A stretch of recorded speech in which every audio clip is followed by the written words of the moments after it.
Chapter 21 The Question of Money. Thursday afternoon was scraping along like a glacier. Greg looked at the clock again. Not even 4 minutes had passed. It was still almost the beginning of fifth period. Mrs. Chalmers was teaching them a new piece of music, and she was working with the sopranos first. Then came the altos, and then finally the tenors would get a turn. At this rate, the school day was going to drag on for another month, maybe 2. Tonight was the night of the school committee meeting, and Greg couldn't wait. He was eager to stand up and talk to the grown-ups, a whole crowd of them. He was going to state his case. He might even have an argument. That part was exciting to him. Greg was dying to see what everyone would think about the comic book club. But more than that, Greg wanted the whole thing to be over, finished, settled one way or the other. He wanted it to be over so he could think about something else. Because for a solid week now, he'd been thinking about nothing but money. And during that week, money had become much more complicated. Until his big blow-up with Maura, and then his run-ins with Mr. Z and Mrs. Davenport, the question of money had been simple for Greg. In fact, it hadn't even been a question. Money was money, and money was great. It was good to make it, good to have it, good to save it, and it was always good to want more and more and more of it. Money? Simple.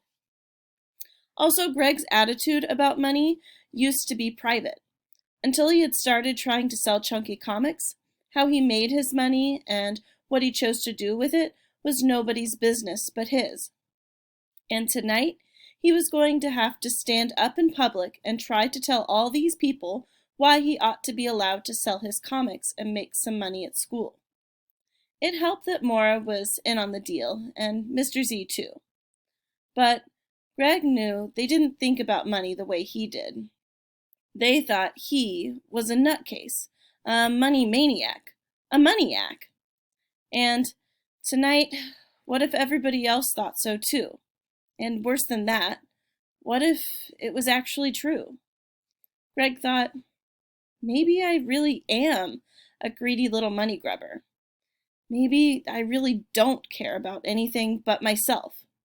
Ladies and gentlemen, meet Greg Kenton, the greediest, most selfish kid on earth. Greg looked at Mrs. Chalmers. She was going over and over the same 16 notes with the sopranos, smiling, nodding, playing the piano, and singing along. It looked like hard work. And I know she doesn't make a lot of money, he thought.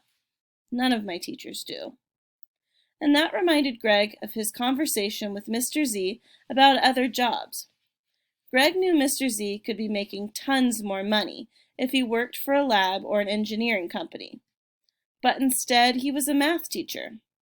And that thing he'd said about his brother, the low-paid doctor, for him, enough is enough. And ever since that conversation, Greg had thought about Mr. Z's toilet theory at least 4 times a day. And 3 days ago, Greg had heard on the evening news that Bill Gates, one of the richest men in the world, was giving away another $375 million for education in Africa. Super rich and giving his money away. And in that same news story, they told how Ted Turner, the man who started CNN, had given $1 billion to the United Nations. $1 billion! Money thoughts had been following him everywhere, around the school, onto the soccer field, across town to his home, even into the bathroom. Greg couldn't get away from them. But if this slow-motion school day would ever end, and if tonight's school committee meeting would ever arrive, maybe that would change.